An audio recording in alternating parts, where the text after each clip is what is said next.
जिस तरह से आप कह रहे हैं कि प्रशांत किशोर अपने कार्यकर्ताओं का मनोबल के लिए लड़ सकते हैं चुनाव, लेकिन उन्होंने जिस तरह से बिहार चुनाव से पहले दिए एक इंटरव्यू में ये भी कहा था कि जन्मभूमि या कर्मभूमि से लड़ सकते हैं, संकेत यही गया था एटलीस्ट। तो उन्होंने उस वक्त चुनाव नहीं लड़ा। उसके बाद ये भी कयास लगाया जाने लगा कि किस तरह से जो चीज़ें चल रही थी, आपने जैसे बताया कि राघोपुर सीट से उस वक्त उम्मीदवार नहीं उतारा गया था और लगातार ये चर्चा हो रही थी कि राघोपुर से प्रशांत किशोर तेजस्वी यादव के खिलाफ चुनाव लड़ सकते हैं। और कहीं ना कहीं हार के पीछे की एक बड़ी वजह ये भी उस वक्त माना जा रहा था कि प्रशांत किशोर जिस तरह से एग्रेसिवली, जिस तरह से एक्सप्लिसिटली वो ये कहे कि चुनाव लड़ेंगे और अचानक से उनका नाम नहीं था उस प्रत्याशियों की लिस्ट में, तो कहीं ना कहीं उनकी हार की वजह उस वक्त ये भी कहा गया। सर, आप कुछ कहना चाह रहे हैं? लोगों ने ये माना था उस वक्त, जिस वक्त प्रशांत किशोर ने यह निर्णय दिया कि राघोपुर से वो चुनाव नहीं लड़ेंगे, तो लोगों ने माना था कि प्रशांत किशोर वॉकओवर दे रहे हैं तेजस्वी यादव को और मदद कर रहे हैं। ये भी चर्चा है, बड़ी खराब संदेश दे गई थी जन स्वराज के लिए। और और इनके कारण तेजस्वी यादव जीत तो जरूर गए, अंतिम मौके पर जीते। लड़ाई टफ थी और अच्छी लड़ाई थी वहां। सतीश जो थे उनके बीजेपी के, उन्होंने अच्छी लड़ाई लड़ी। और जन स्वराज के भी जो थे वो बहुत जमकर लड़ नहीं पाए। तो कहीं ना कहीं ये मैसेज गया कि तेजस्वी को वो वॉकओवर देना चाहते हैं, जो उनके लिए कर। बिल्कुल, वो सब तो चर्चा थी, लेकिन अभी फिलहाल चर्चा में आनंद मोहन बने हुए हैं, लगातार एग्रेसिव मोड में नजर आ रहे हैं। जेडीयू पर थैली की राजनीति की बात कर रहे हैं, टिकट बेचने की बात कर रहे हैं, मंत्री पद तक बिकने जैसे आरोप लगा रहे हैं। नीतीश कुमार कैंप पर सीधा हमला बोल रहे हैं, कह रहे हैं कि स्वास्थ्य मंत्री और उनके पिता दोनों को डॉक्टर की जरूरत है। अब पॉलिटिकल सर्कल में ये चर्चा तेज हो गई है कि क्या आनंद मोहन बीजेपी में जाने की तैयारी कर रहे हैं, क्योंकि जिस तरह से उन्होंने लगातार जेडीयू पर ही आक्रामक वो हुए हैं, बीजेपी पर उन्होंने एक स्टेटमेंट भी ये दिया था कि बीजेपी पर मैं डायरेक्टली कुछ नहीं कह रहा हूं, बीजेपी का की गलती नहीं है। जेडीयू में जिस तरह से खेमेबाजी हो रही है, तो माना जा रहा है कि वो खुद को राजपूत वोट बैंक के बड़े चेहरे के तौर पर प्रोजेक्ट करना चाहते हैं और एनडीए में अपनी बार्गेनिंग पावर बढ़ाने और बेटे चेतन आनंद के पॉलिटिकल फ्यूचर को सिक्योर करने की वो कोशिश कर रहे हैं इन्हीं बयानों में, क्योंकि उनकी कोशिश दिख रही है। सवाल यही है कि क्या ये सिर्फ नाराजगी है या फिर बीजेपी में एंट्री का एक बड़ा ये पॉलिटिकल सिग्नल है?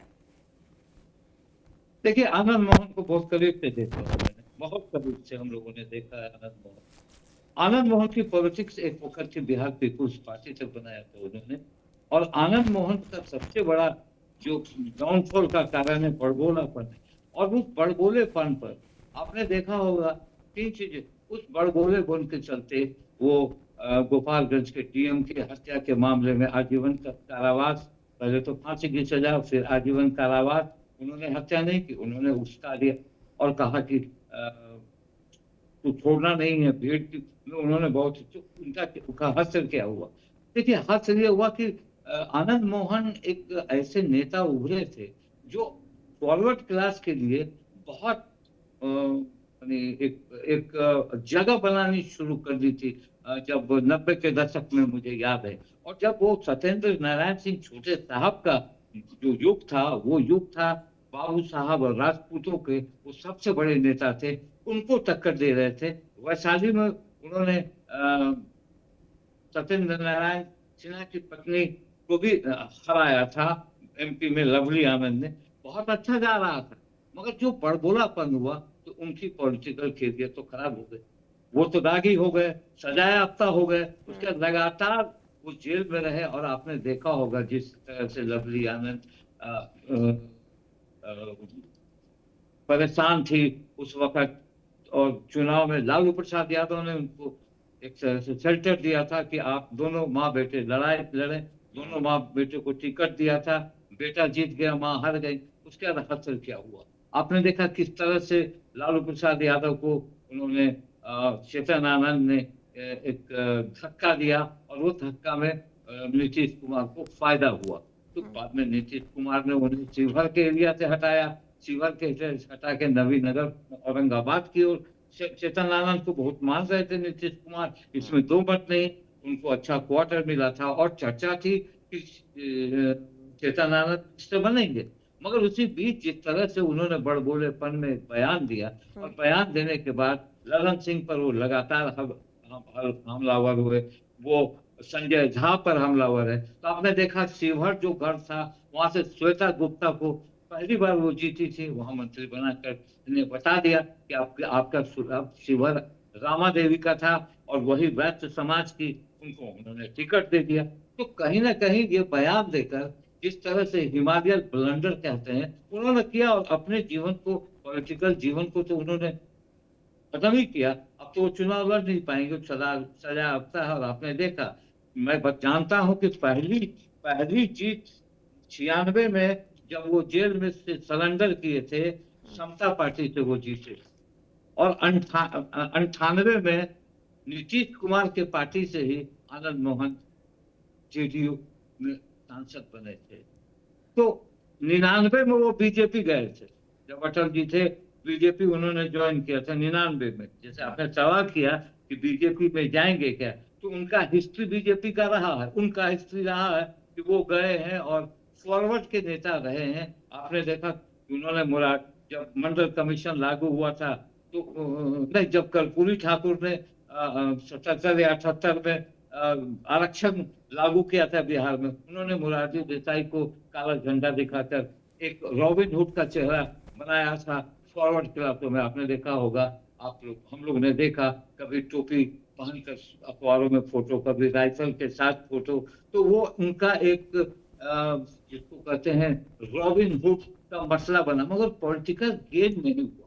जो पॉलिटिकल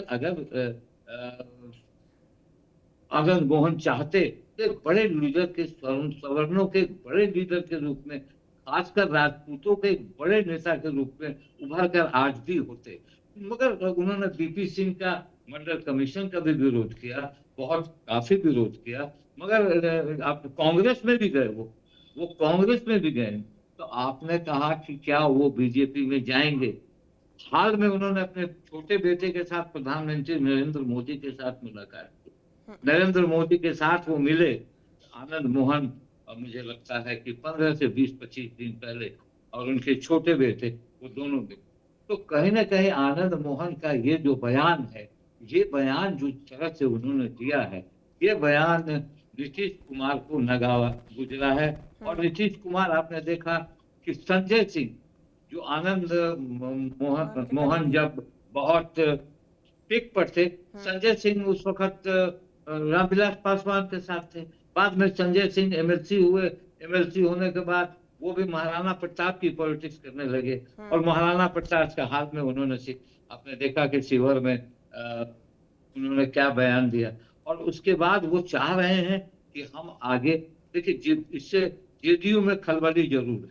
जो भी कहे, जिस तरह का वो बयान दे रहे हैं कि मानसिक तौर से उन्हें हेल्थ मिनिस्टर जो बनाया गया है, उन्होंने कहा कि नीतीश जिंदा दफना दिया गया है। तो नीतीश कुमार भी एक्टिव होकर एक नया गेम खेलने के लिए आज सवेरे संजय सिंह की आवाज चले गए और उनसे मुलाकात की।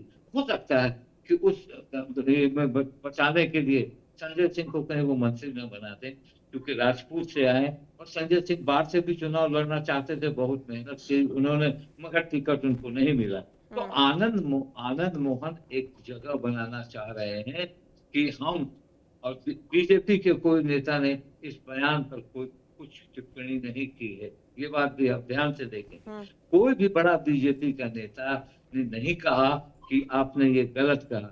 आप बयान आया किसका, संजय सिंह का बयान आया, आप बयान आया उनके राष्ट्रीय मुख्य प्रवक्ता नीरज जी का बयान आया। तो कहीं ना कहीं संजय सिंह को खड़ा करके नीतीश कुमार उनको पटकनियां देना चाहेंगे। और जहां तक निशांत और लवली, वो कैसे छोड़ेंगे पार्टी, एंटी डिफेक्शन बिल में आएंगे, उनकी सदस्यता चली जाएगी। मुझे नहीं लगता है कि लवली आनंद और चेतन आनंद इस तरह का काम करेंगे। मुझे लगता है कि बड़े भोलेपन से दोनों का करियर खराब करेंगे। और मैं ये भी कहता हूँ कि चेतन आनंद भी थोड़े बड़े भोले हैं और कुछ बोलते हैं। बाद में आपने देखा होगा कि चेतन आनंद और निशांत कुमार की टीम के एक महत्वपूर्ण अंग हो गए थे। हालांकि आपको अगर उन्होंने मंत्री नहीं बनाया तो ठीक है, आप जिस तरह से बात कर रहे हैं, अब तो हर बाप अपने बेटे को सेट करना चाहता है, तो चाह रहे हैं आनंद मोहन के हम भी अपने बेटे को सेट करें। चाहे उपेंद्र कुशवाहा हो, अब तो नीतीश कुमार का भी नाम आ गया, लालू प्रसाद तो अपने बेटे को सेट की, तो व्हाई नॉट आनंद मोहन। तो आनंद मोहन भी ये बात कर रहे हैं, मगर ये बात दूर तक जाएगी। अब मुझे लगता है कि जिस तरह से वो ललन सिंह पर और संजय झा पर अटैक कर रहे हैं, तो सीधे सीधे नीतीश कुमार पर अटैक कर रहे हैं। नीतीश कुमार के बारे में भी बहुत कुछ बोल रहे हैं जो मैं नहीं बोलना चाहता हूँ।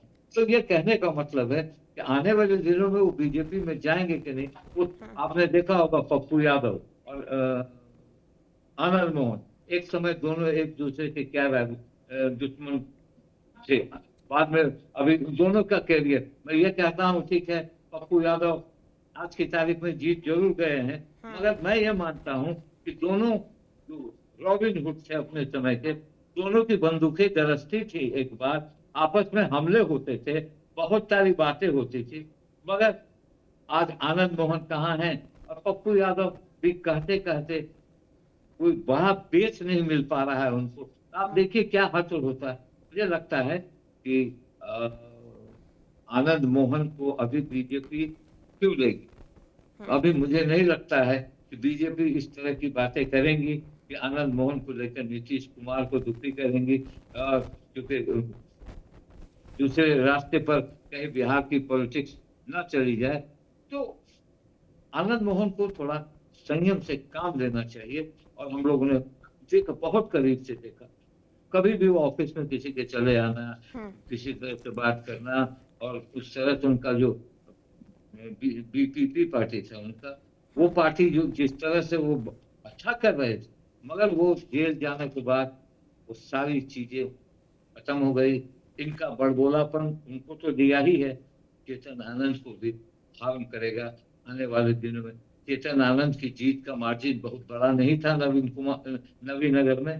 तो ये मामला जरूर मुझे लगता है कि प्रधानमंत्री नरेंद्र मोदी से उनका मिलना और उनके बेटे के साथ मिलना कुछ कहता है, मगर क्या कहता है, कैसे कहेगा, कैसे बीजेपी उन्हें अपने। मगर हाँ एक बात जरूर है, अगर हमले हो रहे हैं नीतीश कुमार पर, तो बीजेपी की तरफ से बयान नहीं आना, ये क्या कहता है। बिल्कुल, जिस तरह से आपने पप्पू यादव और आनंद मोहन का जिक्र किया, तो आनंद मोहन के इस बयान के बाद पप्पू यादव का भी बयान आया है, जिसमें उन्होंने कहा है कि आनंद मोहन सम्मानित लीडर हैं, पॉलिटिक्स जो है वो डर्टी है। खैर, बहुत बहुत शुक्रिया सर हमसे बातचीत करने के लिए। Thank you. आपको ये पूरी बातचीत कैसी लगी, इस चर्चा पर आपकी क्या राय है, हमें कमेंट करके ज़रूर बताएं। और बिहार की तमाम खबरों के लिए आप हमारे साथ बने रहें और देखते रहें TV9 बिहार झारखंड।